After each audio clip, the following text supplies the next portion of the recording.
Welcome to the future. Get ready to explore how spirituality and science will come together in the Age of Aquarius. Hosted by JC Nova. Hey everyone. This week we feature the brilliant astrologer Demian Allen. Demian picked up his first astrology book over 30 years ago and expanded his practice and learning with the Astrology Lodge in London and the British Astrological Psychic Society. Now he writes for two of my favorite magazines, Kindred Spirit and Mind, Body, and Spirit. In this episode, Demian breaks down what we can expect in the Age of Aquarius. It's a conversation you don't want to miss. Enjoy the show.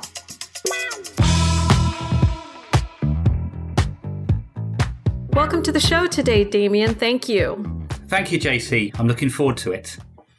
Yes, I'm excited to talk about what the future holds for us in 2022. I'm curious, how old were you when you first discovered astrology? Well, I was born in 1973 and in the UK, just outside of London.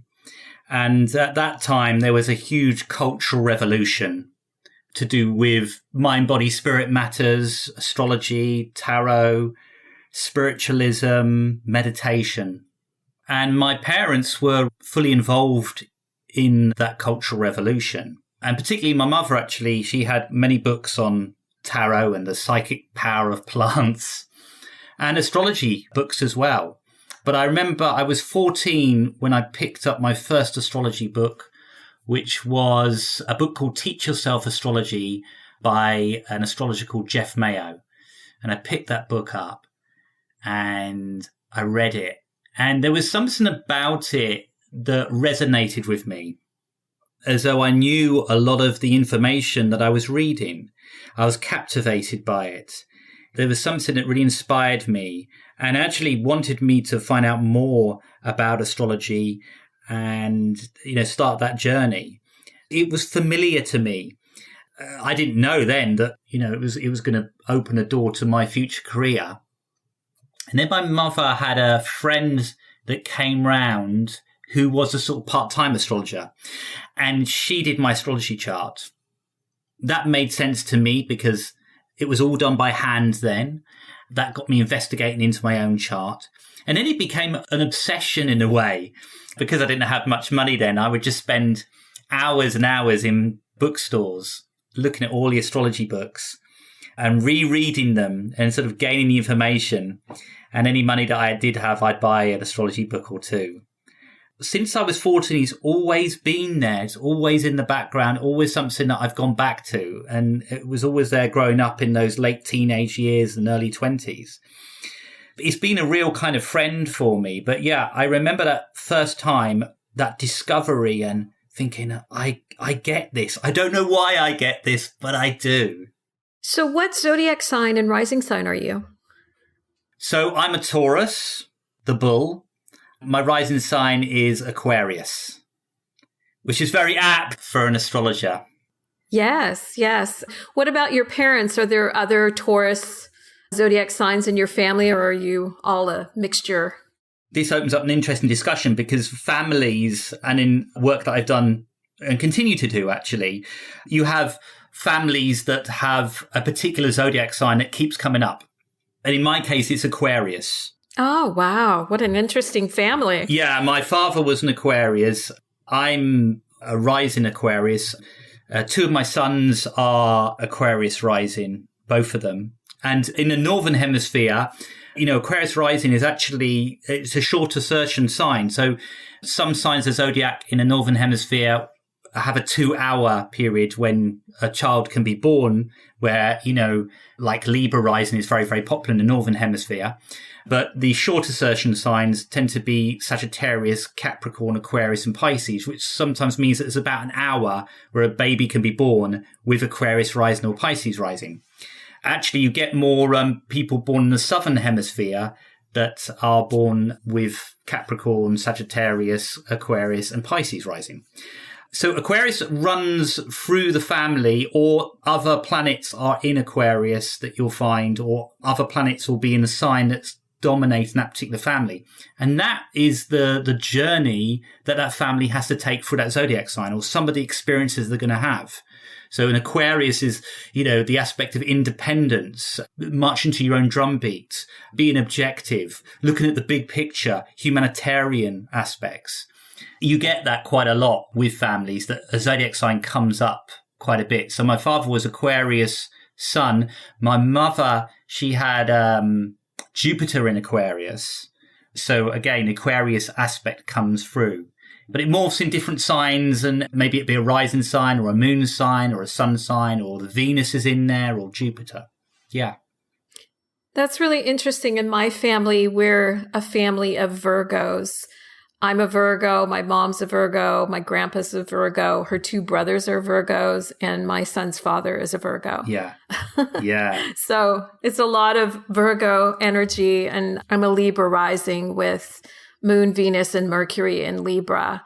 Yeah, it's interesting. I always find patterns with my friends. Like I have certain friends in zodiac signs, and my friends will say, oh, I'm always attracted to an Aries, or, my arch nemesis might be Leo. So I find those patterns really fascinating. There's another really fascinating pattern as well. You have obviously the 4 elements in astrology, which is, the fire, the water, the earth, and the air. And sometimes you'll be lacking in a particular element, and that element will externalize itself with the people that you meet. I think that's a kind of a real fascinating, when you look at that, if there's an element that's reduced in your chart, in your birth chart, that element will externalize itself with the people that you know. In my chart, I lack water. My wife is a water sign, and my daughter's a water sign. My friend, the longest serving friend, he's a water sign. My mother was a water sign, so that all of this comes into play, externalized in the relationships that you have. It works with the idea of polarity, particularly the idea that you're opposites. So for a Virgo, the opposite sign is Pisces. So even though you're a Virgo, there's elements of Pisces that are in you, or that will be externalized. So one of the very stereotypical kind of Virgonian traits are meticulous, tidy, neat, health conscious, strategic. But you meet some Virgos that are just very cosmic, very, very out there, very disorganized as well. And actually they're working with the polarity points as well. So if you're a Virgo, you've got elements of Pisces, but it might be that when you're in a situation or a period in your life where it's difficult or stressful or a little bit of a crisis, you might bring in that polarity point into your life before, and then you'll flick back to your sun sign or your rising sign. So polarity points work quite a lot. And within family dynamics, of course, polarity points. My mum is a Scorpio. I'm a Taurus, polarity points, You get that a lot in families as well. And that's very, very dynamic, because you're bringing up each other's issues a lot of the time, or each other's weaknesses. And with oppositions or polarity points, you can't ignore them. If someone asks me, well, which sun sign is the most popular sun sign of clients that you get? It's Scorpio. That's interesting. It's Scorpio. Because they have to know, they're curious. They want to understand the mysteries of life. Absolutely. But I'm a Taurus. It's working on my polarity points. Yeah. Okay. Yeah. Polarity points are really interesting, particularly in family dynamics and relationships. That's fascinating. So who did you study astrology with? Did you do it independently, or did you work with an astrologer? In true Aquarian fashion, I did it independently. I was going to study with the Faculty of Astrological Studies in the UK when I was about 22. And I decided not to, because I didn't want to be shackled by one particular point of astrological view. I went very Uranian, very Aquarian. And then I studied at the Astrology Lodge, which is an organisation in London that is part of the Theosophical Society. and they run classes on a Monday night. They've been doing that for, I think, over 100 years now. So I studied with them, and I studied with the British Astrological Psychic Society as well. There was another group that I studied with called Astrology 2000. This was in 2000, 1999, 2000. And they resided in Covent Garden in London, and they were a small group that was studying mundane astrology, which is political astrology, which we'll come on to later. But I'm always studying. I'm always learning. I'm never stood still with my astrology. That's the greatness about astrology, is you're always the eternal student in a way. You're always learning about new techniques. And what's fascinating is that there's a discovery of ancient astrological texts, particularly over the last 20 years, that's occurring. So we're getting these methods that astrologers in the Hellenistic times would use, and we're just discovering them. Is some great astrologers are writing about them. So we test them out and we research them. Astrology is fascinating because it's changing all the time. And the discovery of ancient texts is fascinating as well as bringing in new concepts into astrology. I took 3 routes in terms of my astrology training. What magazines do you currently write for? The first magazine is Kindred Spirit magazine. Great magazine. Yeah, thank you. It is. Loving that magazine. I mean, I've been reading it since it started, which was around about 1992, I think, 91, 92. The old astrologer who did it for many years was Derek Hawkins. And I did some studying with him, actually. He was really good at experiential astrology. So which is some of the forms that I teach in, which is to really embody your astrology chart by putting the astrology signs and the planets on the floor and walking around the birth chart. So I was a real big fan of Kindred Spirit, and they do some fascinating articles over the years. It's been a real beacon for the alternative, not just in terms of astrology, but in terms of health as well, alternative health, different practices. It really does cover that mind, body, spirit genre. By luck and synchronicity, I became the Kindred Spirit astrologer, I think about 8 years ago now. What happened with me is that I still do consultations at a bookstore called Watkins Books, which is in the heart of London, in the theatre land of London. And it's the oldest esoteric bookstore in the UK, but might well be in the world because it started in 1901. Wow, that's amazing. The history is amazing. And so I'm the astrologer there, and I've been doing consultations there for 10 years.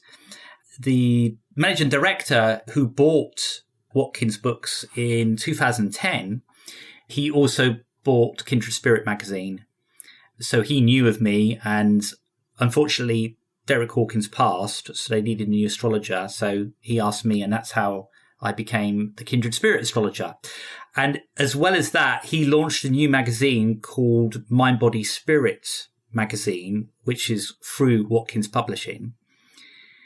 And again, he approached me about writing an astrology column. We sort of looked at ideas, and I said, well, I don't want to do a horoscope kind of column because I do that for Kindred Spirit. I'd like to do a political astrology column. So looking at the cycles of the planets for the Western world. And so that's how that column came about. And again, that was about 10 years ago. So those are 2 magazines that I write for consistently. Have you written any astrology books, or are you offering any courses online that somebody might want to take advantage of? My first astrology book was published in 2012, and it had the lovely Jupiterian title of The Astrological Dynamics of the Universe, 1970 to 2020. And it looked at the astrological cycles from 1970 till 2020. So its basis is in more mundane astrology, and it looked at it from a cultural perspective, at the cultural changes that are taking place. Really it's very big picture, the book. And that was published in 2012. I'm currently writing my second book, which is on the planetary spheres, which is the order of the planets in terms of speed of them. Yes, I offer online courses. I teach online. I've just finished actually yesterday my courses for this year. So I've got a little break. So I teach astrology intermediate. I also teach tarot as well. And those classes will be starting back up in January. So head to the website for more details about that. Yeah. Which is a good segue. We're going to dive into astrology because there's always this big conversation. Some people say astrology is a science. Some people think it's just for entertainment. I'm curious, what is your position on what astrology is?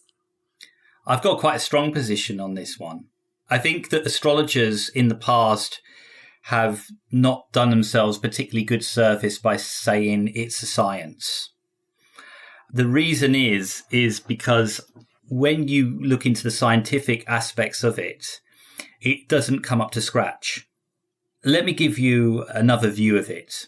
It's like learning an instrument. So if you're learning the guitar, you have to know the foundations. You have to know how to strum a chord, what a chord is. You have to know those foundations. And once you've done that, you can make your own music. For me, astrology is much more in keeping with an art form. To me, it's a symbolic language. It deals with the archetypes. There's different types of astrology, from Vedic astrology, sidereal astrology, to tropical astrology, Western astrology, which I do. And in both camps, really, if you're going down the scientific route, you can put yourself in quite a weakened position with the scientists. There's better words that I think explains it, which perhaps is an intuitive science. There is a mathematical structure to astrology that you have to learn. You have to learn how to construct a birth chart. You have to learn, like a language, certain aspects to it. But then it's working with the symbols talking to you. It has that working within the divine. The more that you work with astrology, the more that you are drawing down that energy of that moment that you're with a client. And that's very, very special and very sacred. And it goes beyond science. It goes beyond those structures and those perimeters. You're working for the highest good. And you're working with the symbols. The symbols will talk to you. They will grab your attention. They will show you different ways. But you can only do that by learning the fundamentals, the solid foundations upon which it can work from. And the other thing, of course, is that astrology can work in many different ways because there's many different types of astrology. In the States, evolutionary astrology is very, very popular. So is traditional astrology. There's psychological astrology. There's Uranian astrology. There's these different types of astrology. And actually, it's the astrologer working for the highest good that is important, because in a way, it doesn't matter the astrology that you're doing as long as you are working in the right way and you recognize you're working in that divine law. If you're doing that, then it will work. There's a historical aspect to this, I think, because when you look back at astrology, it's one of the oldest occupations. It really is. But what happened, particularly in the late 19th century and the early 20th century, is that it was outlawed to do predictive astrology. And the rise of psychology started to really sort of take off in the late 19th century and early 20th century. And you had Freud and you had Jung writing the books. And so astrologers tried to saddle up to the more psychological aspect simply because it was much more accepted by society. And they kind of had to play that card in a way. They couldn't say, I'm a predictive astrologer. And in fact, that only stopped being made legal to be a predictive astrologer. I think it was like 1989 that law was passed. It's not that long ago. Wow. Yeah. Is this in the UK or is this? That's in the UK. Okay. But I didn't know that. Yeah. For me, astrology has always felt a little bit on the periphery of society. And I think that saddling up to the psychological movement or the scientific movement and try to justify it through that has weakened us, because I think it's much more of an art form, actually. And it's a spiritual practice, and spirituality cannot be quantified with science, nor can the aspect of love, really, and those emotions. So with astrology, if you say to me is like an artistic, is a symbolic language, but it has its roots and its foundations, in a mathematical aspect. I think that astrologers might have an easier time. What do you think are the biggest misconceptions around astrology? I know that some people obviously really believe in it. I do. But other people are very cynical. And I'm just curious, as a professional astrologer, what do you find the biggest misconceptions are? That it's just sun sign astrology, that it's just a 12 signs of zodiac and it's generalized. Is the biggest misconception I tend to find. I think that's a lot better now, actually, with the rise of technology, with astrology. I mean, that's made huge inroads. And I think it's got a lot better, actually, over the last 10 years. Astrologers in the past have been kind of clumped in, if I can use that word, clumped, in with fortune tellers. That's been a bit unfortunate because astrology is far more. It's about self-development. It's about taking a look at your particular journey and how to navigate yourself through, sometimes difficult times. It's a bit like predicting the weather, I always say to clients. I can tell you to go out and it's going to rain and, you better bring your umbrella. But you don't have to bring your umbrella. You can get soaking wet. You might enjoy that. The misconceptions are, it's almost quite frivolous. It's there to be as entertainment purposes. And in some ways, I write an astrology column of horoscopes in Kindred Spirit, as I was saying earlier. And for me, that's a good way of introducing people to astrology. Pop music is a good way of introducing people to music, So you need that. You need a way to approach it that's going to be palatable to the general public. And I think in that way, horoscope astrology is really good. Yeah, I think it's certainly been seen as entertainment.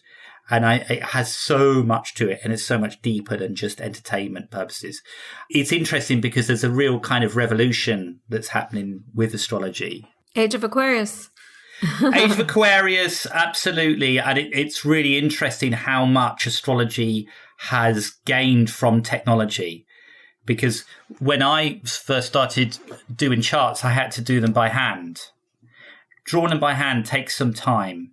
And then we saw really kind of in the 1990s, we saw the rise of astrology computer programs where you could fill out the details and a chart would pop up in front of you and you could get other charts as well, like look at the transits of the day and secondary progressions, solar arcs, very, very quickly. That really sped up the process of astrology as well. And that had such a major impact. It's really interesting. The internet has made a huge impact on astrology. You can reach more people. I think people are curious to learn more. Have you found that more people have been attracted to astrology since the pandemic, since they've had more time on their hands? Have you gotten more clients looking to understand the meaning of everything? Well, that's a really interesting question because I often say before the pandemic, so 2019, there was a real upsurge in people wanting to find out more. And I think there was a reason for that because what I sensed at that time pre-pandemic is that people felt that life was just going too quickly. It was becoming too manic. They could not sustain the frequency on an energetic basis of what life was thrown at them.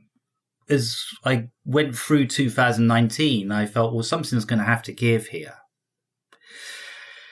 And I looked at the Saturn-Pluto conjunction that was going to happen in mid-January with the eclipses at the time. And I did a workshop on winter solstice, 21st of December 2019.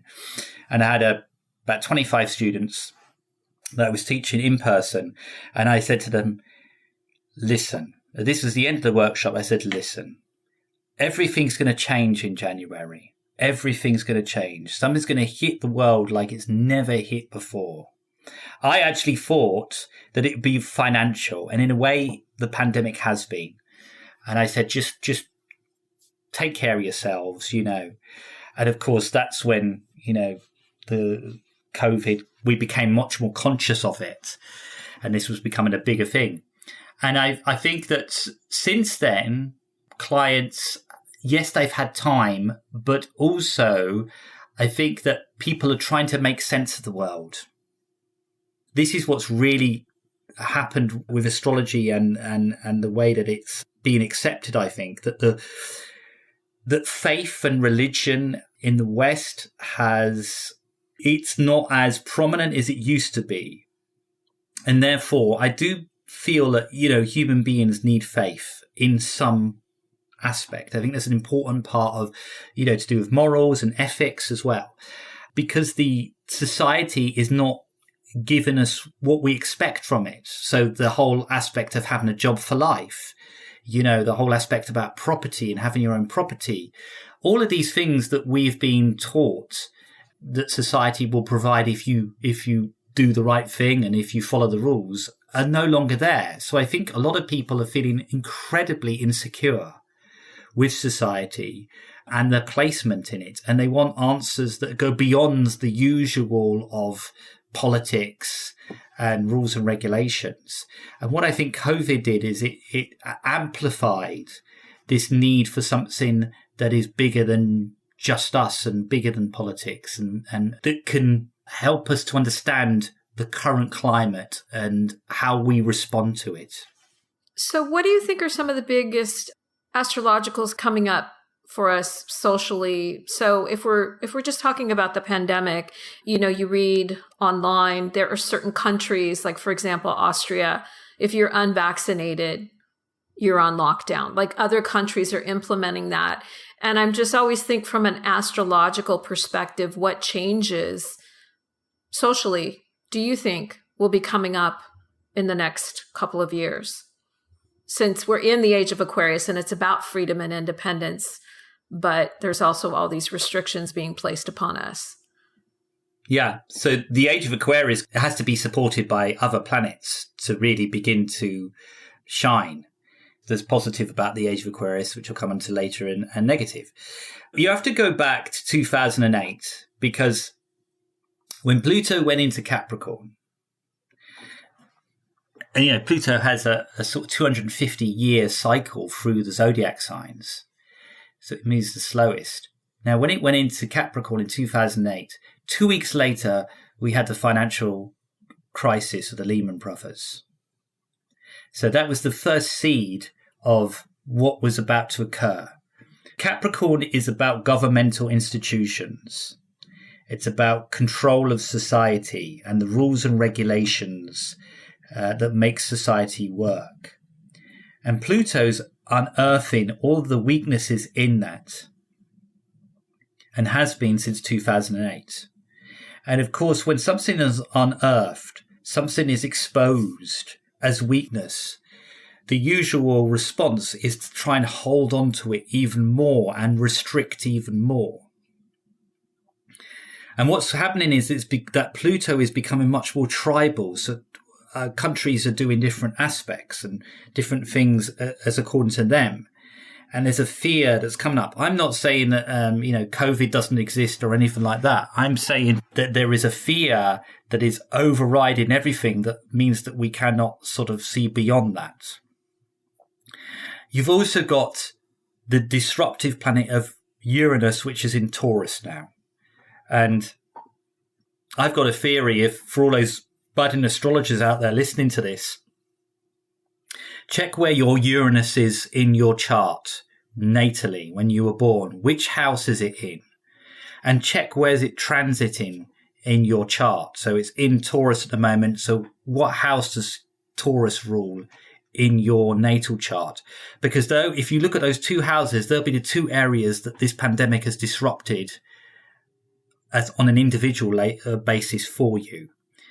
And Uranus in Taurus is not an easy combination. It's actually very, very difficult because Uranus is a planet that likes to move, break the rules, move very, very quickly. It's quite aggressive. It's unpredictable. Taurus is the complete opposite to that. It doesn't like change. Uranus embraces change. It wants liberation. Taurus wants the same thing again and again and again and again. So you have a battle of wills between a Taurus and Uranus as well that's taking place. Plus you've got Pluto still in Capricorn. You've also got Neptune in Pisces. Neptune in Pisces, that went in 2011. And a lot of people say, oh, Neptune in Pisces is in its rulership. It depends if you believe, if you're into rulerships on the outer planets. I'm not. I look at the traditional aspect. What I think is Neptune and Pisces, they're very similar because they don't like boundaries. Information is just out there and there's no boundaries. There's nothing stopping it. There's no containment of it. And, you know, Neptune is the great illusion maker. It's the planet that will rule spirituality and getting lost and a dissolving of oneself or one's ideas. In Neptune, it's running riot. So we got this information that is like smoke and mirrors constantly. We don't know if it's truth. We don't know what is truth. We don't know if this is real. And this is also making information really difficult. It's trying to break the boundaries of how we communicate. So there is a point to it. So you've got these three outer planets that are in very difficult positions. You know, until they start moving out of those signs, that's when things start to move on. So, you know, Pluto is going to move into Aquarius in 2024. Now, that to me will symbolize what we would expect as the Age of Aquarius. That's when those themes really begin to kind of manifest. And let's be honest, we're not sure. No one's absolutely sure when the Age of Aquarius started, really. If you ask me, I think it's the year 2000. I think it works in sync, but you can't be exact. And I think the themes of technology and individuality as well, and the breakdown of families as well is kind of that very much that Aquarian theme, but also social distancing, separateness, which we're seeing as now. The planet Saturn, which takes about 29 and a half years to go around the zodiac, is in Aquarius at the moment. Last time it was in that was in the early 90s, 1991, 92.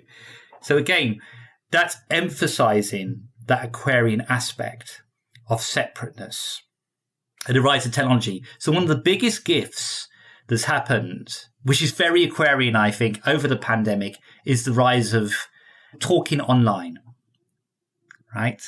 Meetings online, doing work online, you know, rise of podcasts and webinars and people communicating via video conferencing. This is a very Aquarian theme. It's the rise of information, the use of technology, the use of the individual.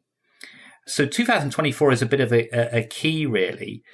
Neptune will go into Aries in 2026. And that's going to feel a very different feel. Neptune is all about compassion. I feel in the West, we live at the moment because that Neptune in Pisces in a very feeling-based society at the moment. I feel this. I feel that. You know, I'm sensitive to this. There's that thing about sensitivity really coming through. But interestingly, when Neptune goes into Aries 2026, and it will be there to 2038, we're looking at almost having battles and fighting for our compassion, being aggressive with our compassion, actually putting structure into that Neptune, you know, fighting for spirituality, not at the mercy of the constant waves that we're metaphorically in with Neptune in Pisces.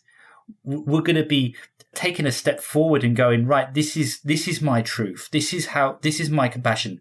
We need to do something about that corner of the world with compassion, with conviction, with morals, with ethics. And we're going to fight for it. And this is when you'll get social movements that will start, that will have a bigger impact, actually. Because at the moment, what's happening, everyone's getting lost in information and smoke and mirrors. And what's happening is we're getting polarity played out because everyone's looking for a truth and creating their own labyrinth, basically getting kind of spun in that labyrinth of Neptune and going, well, I know the truth, you don't know the truth. And the other person goes, no, I know the truth. And this is what's occurring. This is very Neptune in Pisces, no boundaries. When Neptune goes into Aries, it's different. There's a directness. There's a directness that comes in. So how do you think astrologically with where the planets are, will that bring like a green revolution in the UK? And do you think Boris Johnson will win the next election? Well, Boris Johnson's had a bit of a difficult time as we speak in the UK. He's very challenged, and that's to do with the UK astrology charts, actually, which is taken from 1801 when we became the United Kingdom.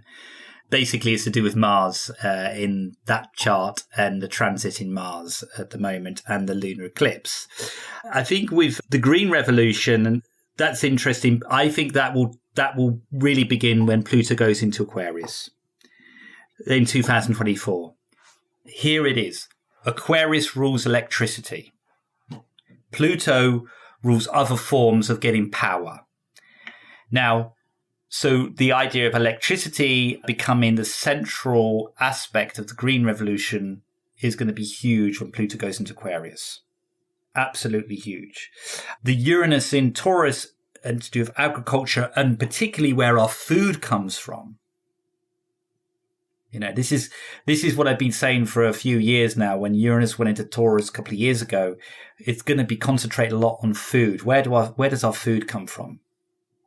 Do we eat within seasons? I'd also said there'd be food shortages, problems, food prices going up. We're experiencing in the UK at the moment. So food is a big, big aspect with Uranus and Taurus, and agriculture coming in as an industry to do with food, particularly, is going to be very, very strong over the next couple of years. But when Pluto goes to Aquarius in 2024, that will really help the aspect of a much more global green revolution. So we've just got pockets of seeds at the moment, but I feel like there will be cheaper alternatives that will come in. As for Boris Johnson winning the next election, I studied his chart, as I like to do from time to time. I don't see any problems with him coming up, although he's experiencing problems at the moment. To me, it would indicate that he will stand again and win again when they want to call an election. But I don't see him being in politics beyond 2025. What about Biden? Biden's a Scorpio. Do you think he'll finish his term? No.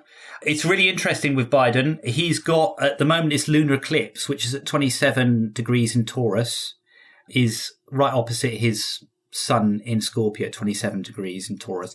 So eclipses last 6 months. So from tomorrow, when his eclipse really hits, for the next 6 months, you'll see issues around Biden start to play out in regard to how he is doing, what's the future of America, what's doing. He might find that actually things get very, very tricky for him. And what's also happening, you've got Uranus also hurtling towards making an opposition to his sun in Scorpio that is in the 12th house, which is the house of self-undoing. He's a Sagittarius rising. So the USA chart is a Cancer sun with a Sagittarius rising. So he kind of fits in with the kind of the image, but I'd be very surprised if he's this time next year, if he's still the president. Yeah, I feel like there's a lot of changes and it just on a daily basis, and there's so much going on behind the scenes that you don't really know. And the way our country is in the United States, like I live in California, but I travel between California and Arizona. And when I go to Arizona, I feel like I'm in a completely different country. It's very, very different. And I've had the opportunity to live overseas. I've lived in London and Stockholm. And so it's very tribal right now in the United States. Whose side are you on? Whose team are you on? There is not this togetherness, which I think is really important, that we need to come back together. And I'm not sure, maybe it's going to take a while before that happens. Well, it is. I mean, as I said, you've got the Neptune in Pisces, you've got the Pluto in Capricorn. As I said, that tribal aspect is really very, very playing out really strongly. We're working on extreme polarity points at the moment. And you kind of need someone who's going to be able to hold that and look at the big picture of that and actually be quite dynamic with that. And he's not the man to do it. Although Scorpios on an archetypal level do like to kind of get underneath what's the driving force, what's the real motivation of human behavior and politics. I just feel with him, even he can't keep up with the changes that are occurring. And the mode of politics is going to have to change, particularly when Pluto comes into Aquarius. So instead of it being one person that, is a president or a prime minister, it's going to be much more coming in with a collective way of working with politics. And so I feel like the old way of working with politics is coming to an end. And what you are experiencing, what we have experienced over the last few years is I would say the mavericks becoming in charge or becoming in positions of authority over the last few years. And what does that say? The mavericks are there to disrupt. Donald Trump is a maverick. He sees himself as a maverick. Boris Johnson is a maverick personality. You get these are sort of coming up to surface, and I think that's to sort of disrupt and change things to a degree that we have to pick up the pieces and go, this doesn't fit anymore. Actually, we have to change the way that we govern, the way that we make decisions. It can't be just one person, and I think that's where we're coming through. To me, Joe Biden at the moment was seen as a pair of safe hands, but I don't think that's necessarily the case that's occurring, and therefore there is a little bit of panic coming in the States way in regard to him of whether he could actually do the job. Well, I think a lot of people with the transportation bill passed, there was a clause in there about the IRS being able to have access to more information about what we're spending our money on. That's why there's this tribal, it's all about personal freedom right now. Yeah, I think all of us are kind of surprised, like, oh, we didn't expect that. So it'll be interesting to see on the political landscape who becomes president in the next election. I don't necessarily think that Donald Trump will be reelected, but maybe... No, his light's gone out. His light's gone out there. There's a lot of new politicians, like the new Virginia governor and different people that are coming forward that could be the leader of either the Republican or Democratic Party. So it'll be interesting to see how it plays out. So with all these changes, and we're talking about, how leadership is going to become more collective on a global scale. A lot of people talk about being concerned about China's rise in power. I'm just curious if you see anything astrologically that's positive or maybe challenging coming forward.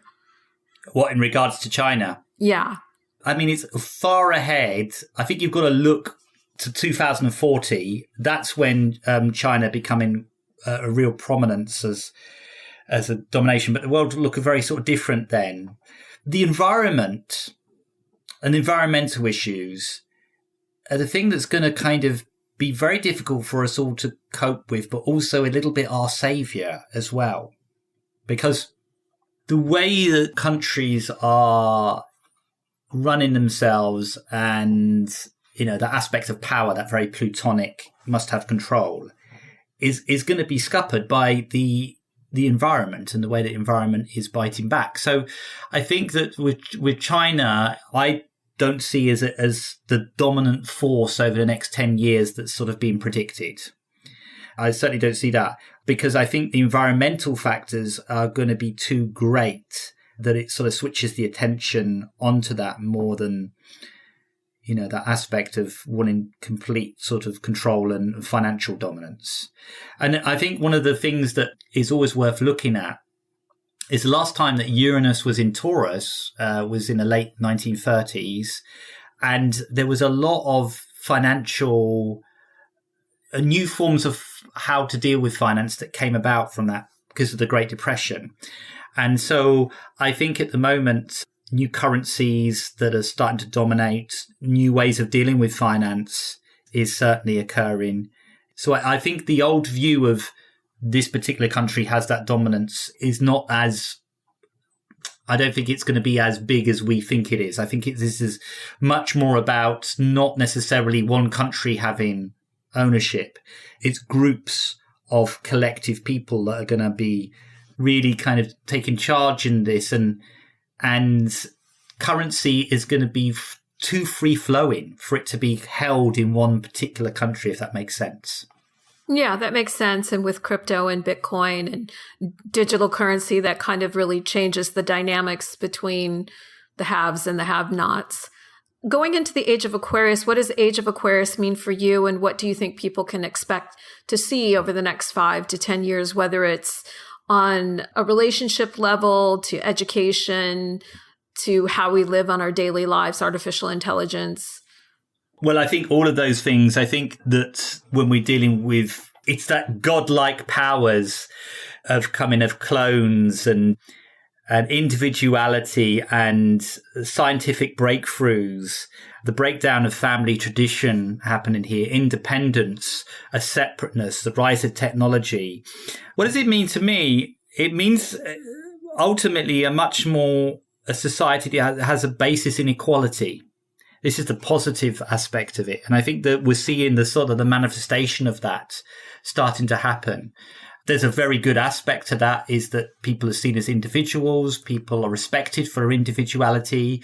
You've always got to look at the polarity sign, which is Leo, which is the opposite to Aquarius, which loves the individuality and its self-expression, whereas Aquarius tends to be much more humanitarian aspect.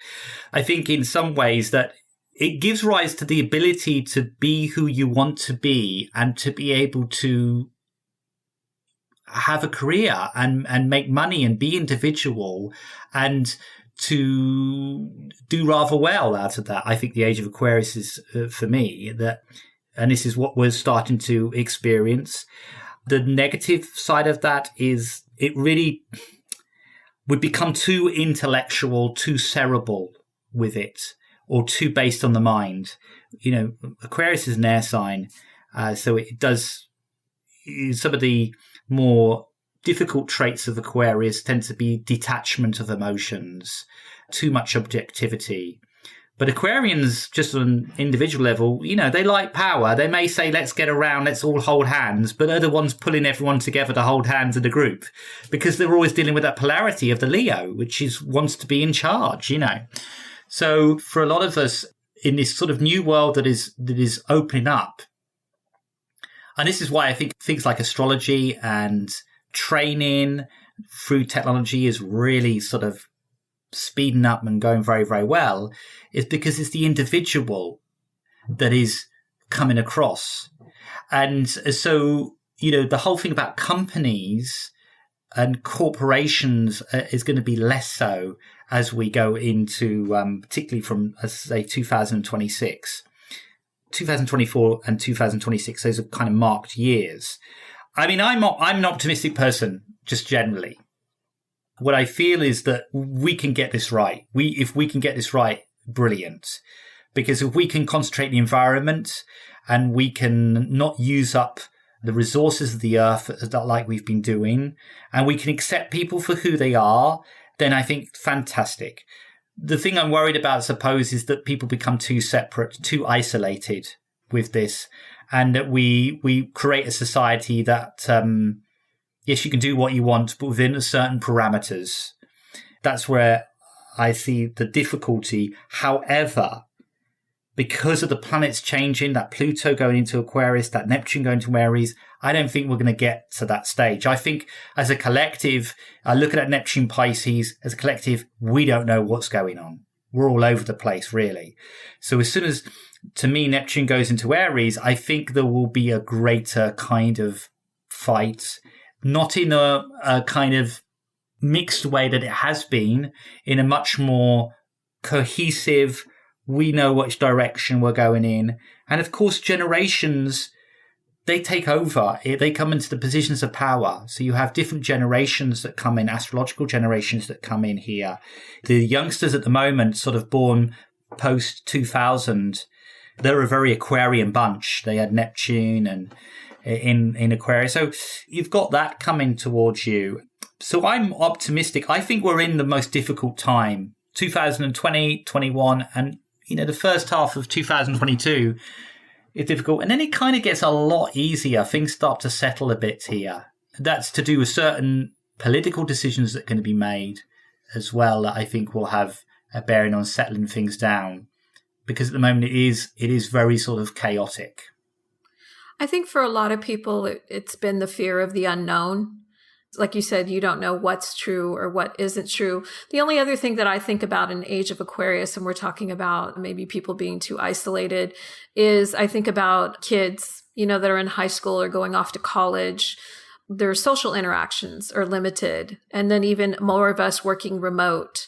It's like, how is that going to affect us on a relationship perspective? Will we just have a small group of people, of friends and family that we associate physically, like we get to see in person, but then the most of our relationships are more virtual or on a global basis. Like there's people that I work with that I've worked with for 4 years that I've never met in person, and they live all over the world because of the work that I do remote. I work in the tech industry. I'm just curious from an astrological level how you see that affecting society. I think you've got to look at, firstly, on the education front, when Uranus goes into Gemini, that's when you'll see a revolution in terms of education, how we educate our children. Gemini is a human sign. It is the first of the human signs that we come into contact with in the astrological wheel. So I think that's hugely important that when that takes place, that's going to have a huge implications for how we teach our children. In a human sign, the thing about separateness is not going to come into it. Gemini wants to communicate as a collective basis. It wants to exchange ideas. Of course, I think it will be very different from what we've previously had in the education systems. But the education system, and this is my own personal opinion, does not work.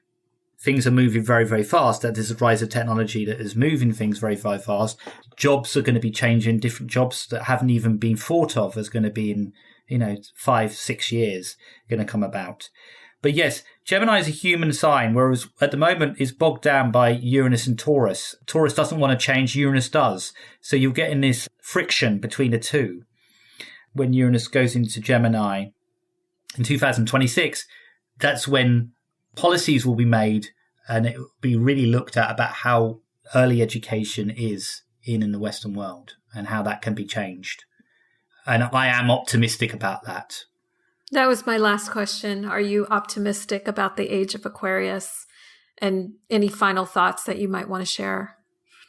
When you have an age, we come out of the age of Pisces, so it's 2,000 years. So we're just at the start. So there's always a turbulence that's going to happen because you're changing from one strong archetype, which was the Piscean aspect, to this Aquarian aspect. So of course there's going to be turbulence, at the start. You would expect that. It's not going to be seamless from one chapter to another. And therefore I am optimistic because once we settle into this and we start to build this new world, I think it's going to be fantastic. I just hope that we've done it in the right time, particularly with the environmental aspects. I think we have, and I think we are moving as quickly as we can. But I am optimistic. I just think that, this turbulence that we're experiencing, it has to happen. Externally, it has to be a bit of a mess so we can go, this doesn't work. We've got to piece this back together. That's how, as human beings, we do like our familiar aspects. So if it wasn't a complete mess, we wouldn't change anything. So it has to be that the old way has to kind of go and we have to find new ways of doing that. And that's the point of Aquarius. So I am very, very optimistic about it. I think that it's a different world and it's going to bring many exciting opportunities. The world is going to look very, very different in 20 years' time to what we have now. And it is moving very, very quickly. I can't wait to be a part of that. But at the moment, we're at what I would say crisis point, where we realise that things have to change. But the people in power at the moment might not necessarily see it that way. They might be holding on to the old traditions, the old ways of working, and hanging on for dear life, And of course, what happens is that when someone does that or a collective do that, things actually get worse before they get better. And I think that's what's happening at the moment. But I am optimistic. Yeah, I'm very hopeful as well for the Age of Aquarius. Well, thank you so much for being on the show. It's been a fascinating conversation. Demian, where can the listeners find you? If you have a website or if they want to get a reading from you or check out some of your articles? Yep. So my website is demianallen.com. You can book reading. You can follow me on my YouTube channel. There's stuff that you can read and stuff like that, free stuff on the website as well. Well, please check out the show notes. We'll have all the links to his website and his YouTube channel. And once again, thank you so much. Thank you. Thank you for having me. You just heard the Age of Aquarius podcast with your host, JC Nova. Remember to subscribe to the show on your favorite streaming platform. Thanks for tuning in. Age of Aquarius is a cosmic media production and recorded in Los Angeles, California.